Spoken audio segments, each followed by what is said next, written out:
எண்ணமெல்லாம் சிறகடிக்கும், எண்களெல்லாம் வழி கொடுக்கும், எந்நாளும் ராஜமுகம், எளியோரின் ஏறுமுகம். எந்த நிலை வந்தாலும் வந்த நிலை மாறாத நமது Rajanilai. Rajanilai TV, channel of astrology.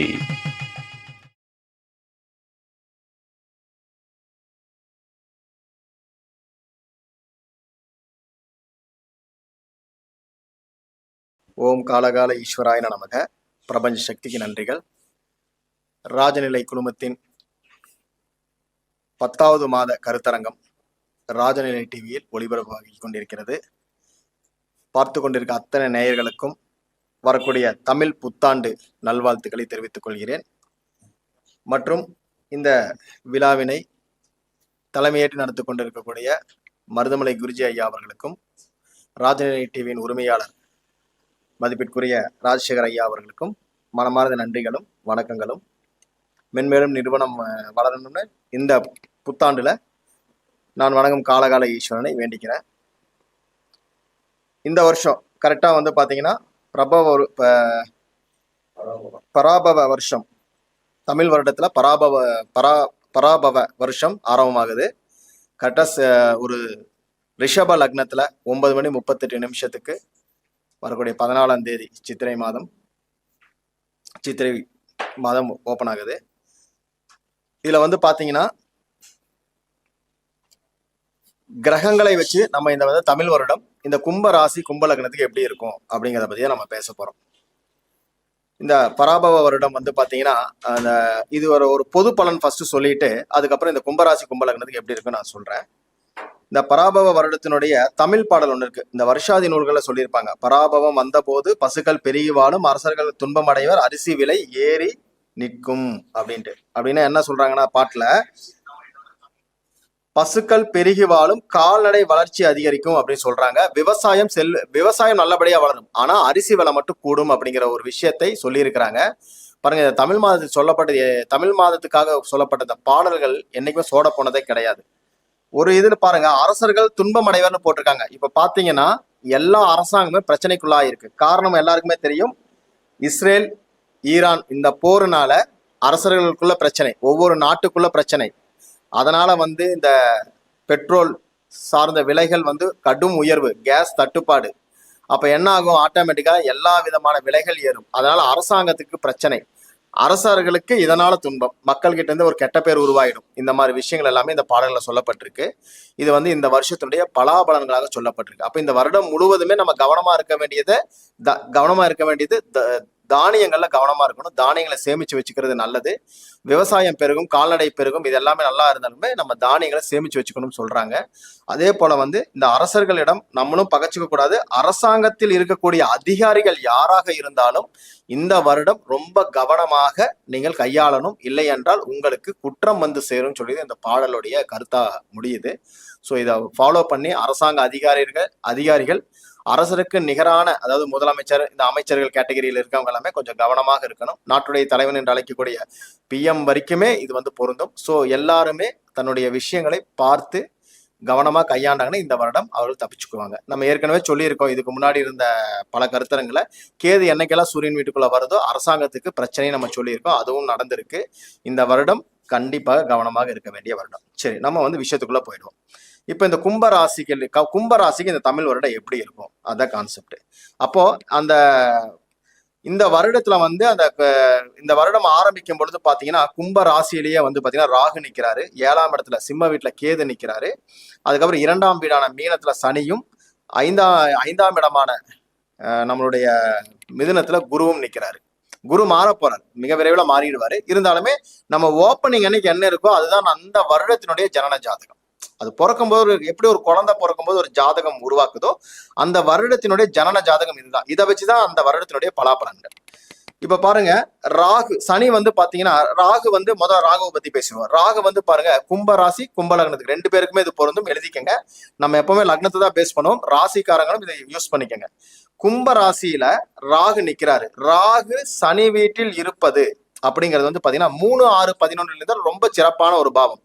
லக்னத்திலேயே இருக்கிறதுனால இந்த கும்பராசியில யாருக்காவது ராகு திசை போயிட்டு இருக்கு, புதன் திசை போயிட்டு இருக்குன்னா ரொம்ப கவனமாக இருக்க வேண்டிய காலகட்டம். கண்டிப்பாக எடுத்த செயல்கள் மிகப்பெரிய நஷ்டத்தை அடையக்கூடிய காலகட்டங்கள். என்னடா எடுத்தோன்னே நஷ்டம் சொல்றாங்கன்னு எல்லாருமே ஃபீல் பண்ணுவீங்க. எழுதி வச்சுங்க, நீங்க அடுத்த நஷ்டத்துக்குள்ள போகாம இருக்குன்னு சொல்றமே அதுதான் உங்களுடைய சுபபலனே. எந்த ஒரு புதிய முயற்சியும் இந்த காலகட்டத்தில் ஆகாது. குறிப்பாக ராகு திசை அல்லது புதன் திசை போறவங்க கவனமா இருங்க. ஏன்னா இது கோச்சாரத்துல பாத்தீங்கன்னா இந்த கோச்சார வேதைன்னு ஒரு கான்செப்ட் இருக்கு. அதனுடைய அடிப்படையில இது மிகப்பெரிய ஒரு நஷ்டத்தை உருவாக்கும். வெளிநாடு ட்ரை பண்ணீங்கன்னா கண்டிப்பாக போக முடியாது. அதுக்காக பணம் கட்டி ஏமாறாதீர்கள். இதுதான் உங்களுக்கு சொல்லக்கூடிய நல்ல பணம். ஏன்னா நீங்க பாட்டு பணத்தை செலவு பண்ணிட்டு வருன்னு வெயிட் பண்ணக்கூடாது. இது பண்ணினீங்கன்னா மிகப்பெரிய ஒரு மைனஸை கொடுக்கும். ரெண்டாவது, 1, 5, 9 நட்சத்திரங்களாக இருக்கிறதுனால யாரிடமும் குடுக்கல் வாங்கல கவனமா இருங்க. உங்களுக்கு என்ன ஒரு பிளஸ் பாயிண்ட் அப்படின்னா, திருமணம் சார்ந்த விஷயங்கள் பாசிட்டிவா முடியும். திருமணம் ஆகாம இருக்குன்னா இந்த ராகு திசை போறவங்களுக்கு கண்டிப்பாக பாசிட்டிவா முடியும். புதன் திசை போறவங்களுக்கு இந்த திருமணம் மற்றும் குழந்தைகள் சார்ந்த விஷயங்கள், பூர்வீக சொத்துக்கள் வர வேண்டியது இருந்தால் அதுல லாபங்களை கொடுக்கும். ஆனால் தொழில் முதலீடுகள் ஆகாது. தொழில் முதலீடுகள் போட்டால் நஷ்டங்களை சந்திக்கக்கூடிய காலகட்டமாக இது மாறும். ரொம்ப ரொம்ப கவனமா இருக்கணும். ஏற்கனவே வேலைக்கு போயிட்டு இருந்தாங்க, வேலையை மாற்றலாம்ங்கிற முயற்சியை தயவு செய்து பண்ணாதீங்க.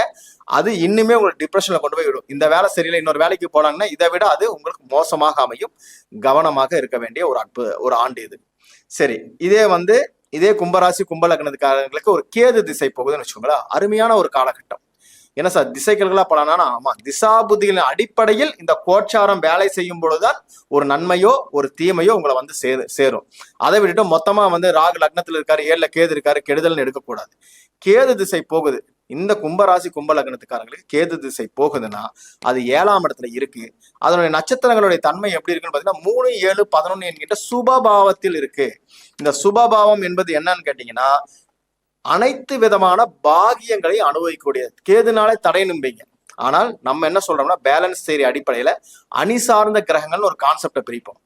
கும்ப லக்னத்தை பொறுத்த வரைக்கும் குரு, கேது, சூரியன், சந்திரன், செவ்வாய் இந்த கிரகங்கள் பொருளாதார நன்மைகளையும், ராகு, சுக்கிரன், புதன், அதன் பிறகு பாத்தீங்கன்னா சனி இந்த கிரகங்கள் உயிர்காரக நன்மைகளையும் தரும். அப்படின்னா என்ன அர்த்தம்னா இந்த உயிர்காரகத்தை தரக்கூடிய கிரகங்கள் பொருளாதாரத்தை தராது. அதனாலதான் எடுத்த உடனே சொன்ன கும்பராசி கும்பலக்னத்துக்காரர்கள் ராகு திசை போன கவனமாக இருந்துக்கங்க. சனி வீட்டில் இருக்கக்கூடிய ராகு கண்டிப்பாக நன்மை செய்ய போவது இல்லை. கடந்த 6 மாதமாக நன்மை செய்வதை போன்ற ஒரு தோற்றத்தை கொடுத்திருக்கும்.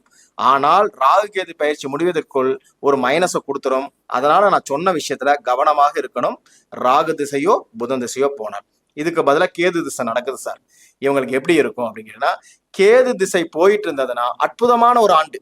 இந்த கும்பராசி கும்பலக்னத்துக்காரங்களுக்கு கேது திசையோ அல்லது குரு திசையோ போனால் கடந்த 6 மாத காலத்தில் நீங்கள் அனுபவித்த துன்பங்களில் இருந்து விடுதலையாகக்கூடிய காலகட்டம். திருமண முயற்சிகள் கைகூடும். புதிய வீடு மாறலாமான்னா கண்டிப்பா மாறக்கூடிய காலகட்டமாக இது மாறும். சொத்துக்கள் வாங்க முடியுமா? கண்டிப்பா வாங்கலாம். வண்டி வாகனங்கள் வாங்கலாமா? வாங்க முடியும். ஒரு லவ்வை நீங்க எக்ஸ்போஸ் பண்ண போறீங்க, நீங்க போய் சொல்ல போறீங்கன்னா தாராளமா ட்ரை பண்ணுங்க, நல்லபடியா முடியும். ஏன்னா 3, 7, 11 என்பது அனுபவ பாத்தியம். அது வேதையில இல்ல, இந்த கோட்சார வேதையில் இல்லாத கிரகமா கேது இருக்கு. இன்னொன்னு நான் சொன்னேன், அணி சார்ந்த விஷயத்துல வெற்றியை தரக்கூடிய கிரகங்களாக இருக்கக்கூடிய குரு, கேது, சூரியன், சந்திரன், செவ்வாய் அதனுடைய வீடான இன்னொரு வீட்டுல எங்க இருக்காரு? சூரியனுடைய வீட்லயே இருக்காரு. வாங்கின நட்சத்திரம் என்னன்னு கேட்டீங்கன்னா சுக்கிரனுடைய நட்சத்திரம். அப்ப 4, 9 வேலை செய்யுதுங்களா? சரி, 4, 10 வேலை செய்தா? சார் 4, 9 வேலை செய்தா? இந்த 4ஆம் இடம் என்பது சொத்துக்கள் சார்ந்த விஷயங்கள், வெளிநாட்டு யோகத்தை சொல்லும், அனைத்தையும் பாசிட்டிவா முடியக்கூடியது. அப்போ இந்த கேது திசை போகுது, ஒரு குரு திசை போகுதுன்னா இந்த கும்பராசி கும்பலக்னத்துக்காரங்களுக்கு அற்புதமான ஒரு காலகட்டம். சரி, இப்போ அடுத்ததா என்ன கேட்பீங்க, சார் குரு எனக்கு இப்ப கோச்சாரத்துல 5ஆம் இடத்துல இருக்காரு, ஒரு 6 மாசம் ஒரு 2 மாசத்துல மீண்டும் கடகத்துக்குள்ள போயிடும், அப்ப நன்மையான்னு கேட்டீங்கன்னா நம்ம ஏற்கனவே சொல்ல ஜனன ஜாதகம், ஒரு குழந்தை பிறப்பதுக்கு எப்படி ஜனன ஜாதகம் முக்கியமோ அதே போல அந்த ஆண்டு பிறந்ததுக்குரிய ஜாதகம் இதுதான். குரு எங்க இருக்காரு? புதன் வீட்டுல இருக்காரு. நல்லா பாருங்க, புதன் வீட்டில் இருக்கக்கூடிய குரு கண்டிப்பாக நன்மை செய்ய மாட்டார். எங்க செய்ய மாட்டார்? கும்பராசி கும்ப லக்னத்துக்கு. லக்னமா இருந்தா கவனமா இருந்துக்குங்க. என்ன சார் பூர்வ புண்ணியத்துல போய் உட்கார்ந்துட்டு நன்மை செய்ய மாட்டாரா என்று கேட்டால் நீங்க நல்லா பாருங்க, ஆரம்பம் நல்லா இருந்திருக்கும், முடிவு எப்படி இருக்கு நீங்களே பாத்துக்குங்க. நல்லது பண்ற மாதிரி ஒரு விஷயத்தை நெகட்டிவ் பண்ணுவார். ஏன் சொல்றேன்னா இதை தடுக்கக்கூடிய விஷயங்கள், குரு எங்க இருக்காரு பாருங்க, குரு இருக்கிறது 5ஆம் இடத்துல இருக்காரு. 5ல் ஒரு கிரகம் இருந்ததுன்னு வச்சுக்கோங்களேன், நம்ம சொல்றதே லாஸ் அப்படிங்கிற கான்செப்ட் தான் நம்ம பேசுவோம். பேலன்ஸ் ஏரியில லாஸ்ங்கிற கான்செப்ட் தான் பேசுவோம். நல்லா பாருங்க, கடந்த ஓராண்டாக வேலைக்கு போயிட்டு திடீர்னு வேலையை விட்டுட்டு வந்தீங்களான்னு மட்டும் நோட் பண்ணி பாருங்க. குரு என்னைக்கு புதன் வீட்டுக்குள்ள என்டர் ஆனாரோ சார் வேலையில பயங்கர டிப்ரெஷன். நல்ல திசா புத்தி இருக்கிறவங்களுக்கு வேலையில டிப்ரெஷன் இருக்கும். சார் வேலையெல்லாம் நல்லா போயிட்டு இருந்தது, திடீர்னு வேலையை விட்டு தூக்கிட்டாங்க அப்படிங்கிறவங்கள இவங்க தான். அப்ப இவங்களுக்கு என்ன நல்லது நடக்கும் இந்த இடத்துல அப்படின்னு கேட்டீங்கன்னா, உயிர்காரகங்கள் என்று சொல்லக்கூடிய குழந்தை பேரு கிடைச்சிடும். குழந்தை இல்லை அப்படின்னா உங்க வீட்டுல கன்சீவ் ஆவாங்க. அதே நேரத்துல திருமணம் இல்லை இது வரைக்கும் அப்படின்னா திருமணம் சார்ந்த விஷயங்களுக்கு பாசிட்டிவா முடியும். சுபகாரியங்கள் எல்லாம் உயிர்காரகத்துல வந்து அந்த கிரகம் உட்கார்ந்துருச்சு. புதன் வீட்டுல இருக்கக்கூடிய அந்த குரு பொருளாதார சிக்கல்களை கொடுத்துட்டு இருப்பார். 2-11 கூடவே 5ஆம் இடத்துல இருந்தால் பூர்வீக சொத்துக்களை வாங்கி கொடுப்பாரு. ஆனால் உழைத்து சம்பாதிக்கக்கூடிய காசு அப்படிங்கிறது குறைஞ்சிக்கிட்டே இருக்கும், செலவுகள் அதிகமாகும். பிசினஸ் பண்ணிட்டு இருந்தீங்கன்னா அடுத்தவங்க கிட்ட கொடுத்து ஏமாற வேண்டிய சூழ்நிலை ஏற்படும். யாருக்காவது நீங்க பணம் கொடுக்கல் வாங்கல கையெழுத்து போட்டீங்கன்னா லாக் பண்ணிடுவாங்க. ஸோ தயவு செய்து இந்த குரு இருக்கக்கூடிய காலம் வரைக்குமாவது குறைந்தபட்சம் யாருக்கும் ஜாமீன் கையெழுத்து போடாதீங்க. யாருக்காகவும் நீங்க வந்து நான் கேரண்டி அப்படிங்கிற விஷயத்தை நீங்க பண்ணாதீங்க. இது பண்ணாம இருந்தாலே இங்க ஜெயிக்கலாம். அது மட்டும் கிடையாது, சனி அடுத்த கிரகம். சனி எங்க இருக்காரு பாருங்க, 1-12 கூட 2ஆம் இடத்துல இருக்காரு. பொதுவாகவே நாங்க சொல்றது, சனி திசையோ சுக்கிர திசையோ போகக்கூடிய அன்பர்கள், எப்படி இந்த கும்பராசி கும்பலக்னத்துக்கு சனி திசை போகுது சார், சுக்கிர திசை போகுதுன்னா அருமையான காலகட்டம். ஏன்னா குரு வீட்டுல இருக்கக்கூடிய சனி நன்மை செய்வார். இங்க நீங்க என்ன சொல்லுவோம், விரையாதிபதி 2ஆம் இடத்துக்கு வந்துட்டார், பொருளாதார விரயங்கள் ஆகுமா அப்படின்னு கேட்டீங்கன்னா சுப விரயங்களாக கொடுப்பாரே தவிர இந்த இடத்துல அசுப விரயங்கள் கிடையாது. சார் இது வரைக்கும் நான் தொழில தோத்தேன்னு சொன்னவங்க அத்தனை பேர் பாருங்க, கடந்த ஓராண்டாக வக்ர நிவர்த்திக்கு முன்னாடி இந்த ஓராண்டாக நல்ல தொழில் கிடைச்சு உள்ள போயிருப்பாங்க, வேலையில போய் சேர்ந்திருப்பாங்க. 1. 2வது விஷயம் என்ன பண்ணிருப்பாங்கன்னா, சார் இது வரைக்கும் தொழில இருந்த லாபமே இல்லைன்னு சொன்னவங்க கடந்த ஓராண்டாக லாபத்தை பார்த்திருப்பீங்க. இன்னுமே 1.5 வருஷம் அங்க இருக்க போறாரு. உண்மையாகவே அற்புதமான ஒரு ஆண்டு. சனி திசை சுக்கிர திசை போயிட்டு இருந்தால் உங்களுக்கு அற்புதமான ஒரு ஆண்டாக அமையக்கூடிய காலகட்டம். ஏன் சொல்றேன்னா, சனி என்கின்ற கிரகம் குரு வீட்டுல இருக்காரு. சரிங்களா? இந்த குரு எங்க இருக்காரு, புதன் வீட்டுக்கு போயிட்டார். சோ இந்த கடந்த ஓராண்டாக என்ன பண்றீங்கன்னா, சம்பாதிக்கிறீங்க, சம்பாதிச்சா மறுபடியும் செலவு பண்றீங்க. சார் கைக்கு வைக்கும் கரெக்டா இருக்கு அப்படின்னு சொன்னீங்கன்னா சரியான பலனாக இது இருக்கும். இந்த குரு வந்து அடுத்து சந்திரன் வீட்டுக்கு போனவொன்னு என்ன பண்ணுவாருன்னா, உங்களுடைய வருமானங்களை அதிகப்படுத்துவாரே தவிர குறைக்க மாட்டார். யாருக்கு? சனி திசையோ சுக்கிர திசையோ போகக்கூடிய ஆட்களுக்கு வருமானத்தை கூட்டுவார். இதே குரு இது வரைக்கும் வருமானத்தை குறைச்சாரு இல்லைங்களா, சந்திரனுடைய வீட்டுக்கு போன உடனே வருமானத்தை கூட்ட ஆரம்பிச்சிடும். இது எல்லாமே பாசிட்டிவ் சைன். அதனாலதான் சொன்ன குரு திசை கேது திசை சனி திசை போறவங்களுக்கு வரக்கூடிய மே மாசத்துக்கு பிறகு அற்புதமான ஆண்டாக மாறும். ஆனா குடுக்கல் வாங்கல இந்த குரு திசை போறவங்க மட்டும் கவனமா இருந்துக்கங்க. இதுதான் இதுல இருக்கிற மிக முக்கியமான பாயிண்ட். சரி, இப்போ ஒரு சின்ன சின்ன நாட்ஸ் மட்டும் நான் ஓபன் பண்ணிட்டு இதோட நான் முடிக்கிறேன். பாருங்க, சனி வந்து கும்பராசி கும்பலக்னத்துக்கு சனி வந்து 1-12 கூட 2ஆம் இடத்துல இருக்காரு. தனம் வாக்கு குடும்பம் என்ற ஸ்தானம் தான். குடும்ப விருத்தி உண்டு. திருமணம் ஆகாதவர்களுக்கு திருமணம் ஆயிடும். வாக்கு கொடுத்த வாக்கை காப்பாற்ற முடியும். இது வரைக்கும் காப்பாற்ற முடியல, ஒரு 6 மாசமா நான் சொன்ன ஒரு விஷயத்த சொல்லிட்டானா நிறைவேற்ற முடியலன்னா இந்த டைம் உங்களுக்கு சக்சஸ் ஆயிடும். அதே போல 12ஆம் அதிபதி 2ஆம் இடத்துல இருக்கக்கூடிய 12ங்கிறது என்ன, 2வது தொழில்.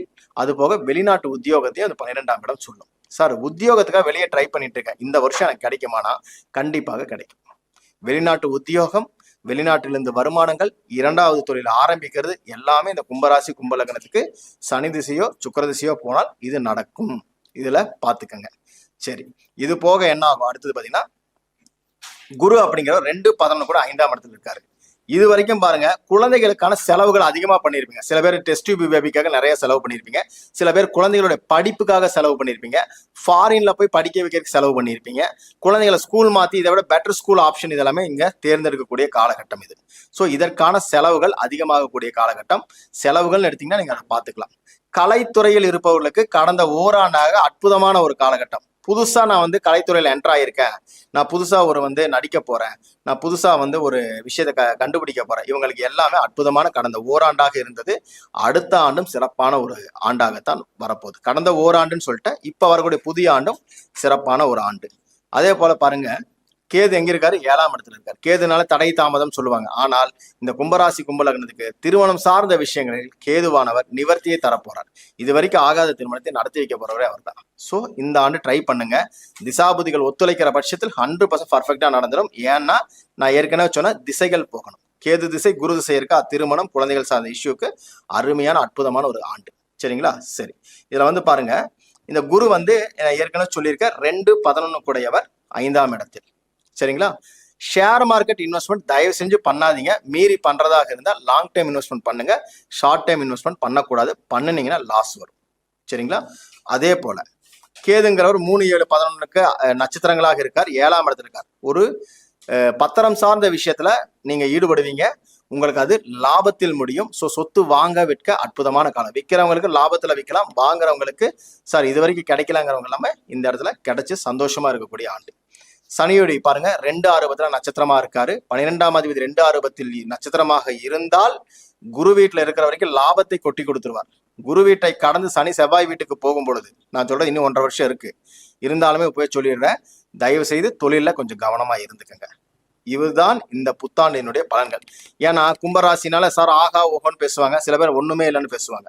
திசாபுதிகளின் அடிப்படையில் செய்யும் பொழுது மட்டும்தான் நன்றாக இருக்கும். ஸோ இதை ஆப்டா சொல்லணும்னா, கும்பராசி கும்பலக்னத்துக்காரங்களுக்கு குரு திசையோ கேது திசையோ போயிட்டு இருந்ததுன்னா, சரி சனி திசை போயிட்டு இருந்ததுன்னா ஒரு மிக அற்புதமான ஒரு ஆண்டு. எந்த கவலையும் படாதீங்க. தொழிலிருந்து குடும்ப விருத்தியிலிருந்து வருமானத்திலிருந்து எல்லாமே பெருகக்கூடிய காலகட்டம். 2வது, ஏற்கனவே கடன் இருந்தது அப்படின்னா அந்த கடன்ல இருந்து கொஞ்சம் மூச்சு விடக்கூடிய காலகட்டமாக இது அமையும். இந்த ஓராண்டு அமையும். இதே கேது திசை போயிட்டு இருந்ததுன்னா அற்புதமான ஆண்டு. கவலைப்படாம இருங்க, நீங்க நினைச்சது அத்தனையுமே சக்சஸ்ஃபுல் பண்ணக்கூடிய காலகட்டம். குரு திசையாக இருந்தால் இது வரைக்கும் தொழில நல்ல வருமானங்கள்லாம் கொடுத்துருக்கும், ஆனா கட்டுக்கடங்காத செலவுகளாக போயிட்டு இருந்திருக்கும். அந்த செலவுகள் கண்ட்ரோல் பண்ணக்கூடிய ஆண்டாக இது வந்து நிற்கும். அதனால இதனுடைய அடிப்படையில பாருங்க, ராகு திசை போயிட்டு இருக்கிறவங்க, புதன் திசை போயிட்டு இருக்கிறவங்க ரொம்ப ஜாக்கிரதையா இருங்க. எந்த ஒரு புதிய முயற்சியும் பண்ண வேண்டாம். ஆல்ரெடி என்ன கான்செப்ட் நீங்க பண்ணிட்டு இருந்தீங்களோ அதை அப்படியே ஃபாலோ பண்ணுங்க. அடுத்த ஆண்டு நீங்க பாத்துக்கலாம். ராகு அந்த இடத்துல இருந்து விலகி வரட்டும், வந்ததுக்கு பிறகு பாத்துக்கலாம். இல்லைன்னா நஷ்டத்தை சந்திக்கக்கூடிய ஆண்டாக மாறும். ஸோ இதனுடைய அடிப்படையில பார்க்கும் பொழுது மட்டும்தான் நீங்கள் ஜெயிக்க முடியும். அதனால வந்து இந்த பொருளாதாரத்தையும் இதையும் நீங்க மிக்ஸ் பண்ணாமல் எடுத்தீங்கன்னா தவறாக போயிடும். ஸோ இந்த ஆண்டு உங்களுக்கு அற்புதமான ஆண்டாக மாறுவதற்கு நீங்க இந்த பலன்களை நீங்க உள்வாங்கி, இல்ல பக்கத்துல இருக்க ஒரு ஜோசியர்கிட்ட சார் இப்படி சொல்றாங்க, இது சரியா தவறான்னு கேட்டு தெரிஞ்சுக்கிட்டீங்கன்னா நீங்க உங்களை காப்பாத்திக்க முடியும். சில பேருக்கு எதிர்பாராத அதிர்ஷ்டங்கள் எல்லாமே இருக்குன்னு நான் சொல்லிட்டேன். அது திசைகளின் அடிப்படையில பொறுத்தது. கோட்சாரத்தில் நான் ஏற்கனவே சொல்லியிருக்கேன், குரு வீட்டில் இருக்கக்கூடிய சனி அற்புதமான ஆண்டாக இருக்கும். யாருக்கெல்லாம் சனி திசை போயிட்டு இருக்கா தயவு செஞ்சு ஃபாரின் ட்ரை பண்ணுங்க, வெளியூர்ல வேலைக்கு ட்ரை பண்ணுங்க, ஈஸியா கிடைச்சிடும்.